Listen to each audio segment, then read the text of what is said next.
What happened last night, man? What happened last night with the Hawks? Bro, I mean, look, apparently if the Charlotte Bobcats played us every night, Hornets were there, those guys would be the NBA champions. We looked like, I mean, I felt like I was waiting to see Dan Issel and the Kentucky Colonels come out against Dr. J and the Kevin Lockery coach New York Nets. Yeah, this was an old AP. They should have played with a red, white, and blue basketball because there wasn't a lick of defense last night. Painful. And you lose. You score that many points and you still lose by 6. And then I heard in the update, the soundbite Trey like, yeah, man, that's probably too many points. You think? Chris Turtle texted us last night. Was that the first quarter or was it the second quarter?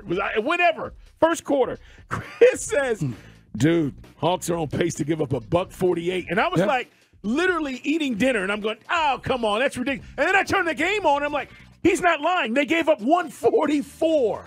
I mean, you scored 138 points and lost. I know it was on the road, but, I mean, this Lonzo Ball, he had his career days against the Hawks. He does. He actually lives up to the hype when he plays us. This one was really tough to watch, and John Collins didn't play, and DeAndre Hunter was banged up. So here we go again. Sadiq Bey, though, shot the ball well. Yeah. I thought he looked really good. Now, there was some time where, just like you saw going on with Kyrie in Dallas with Luka, it's like me, you, me. Sadiq Bey's going to have to build chemistry. It doesn't happen overnight, guys, but there were some times when you probably could have taken it to the rack as opposed to passing it, too. All right, let's hear Nate. This should be interesting. It was not kind of a breakdown. It was many breakdowns. Just guarding the ball. You got to control the basketball. We didn't do a good job of that, which led to breakdowns. Those guys getting into the paint, kicking the ball out to the 3, and then they're shooting rhythm threes. So it starts with controlling the basketball. Okay. Well, what else, Nate? How about defense? Was that an issue last night? We never really established defensively that we could get stops consistently. And, with 21 fast break points, they basically just got to their tempo and were the aggressive team. I mean, yeah, fast break points, but I mean, in every aspect, every facet of the game defensively, you were terrible. Perimeter defense, the Hornets shot 54% from 3. That's unbelievable. 20 of 37. I mean, you got to get a hand. The inability, and how many times have we seen this? And I don't say bums, but other teams, guys you never heard of, hitting threes because these guys are still in the NBA, and if you don't get a hand in the genuine proximity of the man, he's going to make the basket. Yeah. You got to control the basketball. That's true. True that. All right, so, yeah, I mean, Mike, I'm looking. Hunter did go for 21 last night, but again, when your team scores 138, everybody gets a piece of the action. All right, so P.J. Washington. He wasn't even his best team at Kentucky. He wasn't the best guy at Kentucky when he played there. He was a first-round pick. But that's a guy, if most NBA fans, if I threw him at you, you might not know. He went 4 for 6 beyond the arc last night, right? Longtime NBA star Gordon Hayward. He scored last night from beyond the arc, Mike. Shot the ball really well, 4 of 5.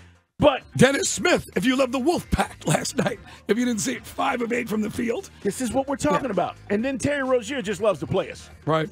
He just loves to play. I think it's personal with him. I don't know what the deal is. He just likes to take it to us, but he ate us up again last night. His averages on the season, he's averaging 21 a game. Yeah. And he had 30-plus against us the last time. Last night he had 29. I mean, these guys, if they played us every night, they would be the highest-scoring team in the NBA. This is the stuff that drives you crazy. Heard Trey in the comments afterwards. I'd love to hear some of that DeJounte stuff we heard earlier in the year where this is somebody on this team say this is unacceptable. I haven't heard from DJ in a while. What do we care? Hey, All-Star break's a few days away. I'll be on the beach for a couple days. Who gives a flip? That's what it sounds like to me. They basically just got to their tempo. Yeah. Hey, defense, that's the other guy's job. I shoot the ball.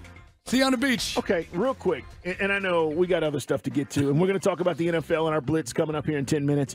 We'll let you hear more on Alex Anthopoulos, who joined us yesterday to talk about the Braves spring training this week. Pitchers and catchers already there. Do you solely blame a performance last night on coaching? 144 points given up. How do you view this, Mike? How does Tony Ressler look at this? You know what Nate wants. The reason we won, we were 27-11 under Nate to go to the Eastern Conference Finals, there was defensive intensity. And I guess, did they tune him out? Do they think they're going to just roll the balls out against Charlotte, knowing fairly well they've already taken 2 out of 3 going into last night? I don't get this. To me, this is a collapse across the board. Nobody did their job defensively. And look, you can argue, what's Nate supposed to do? Well, I mean, they're not doing what he wants them to do. He wants defense. You know what I saw the other night? How about you give me 30 minutes of hell. Go Nolan Richardson. Full press?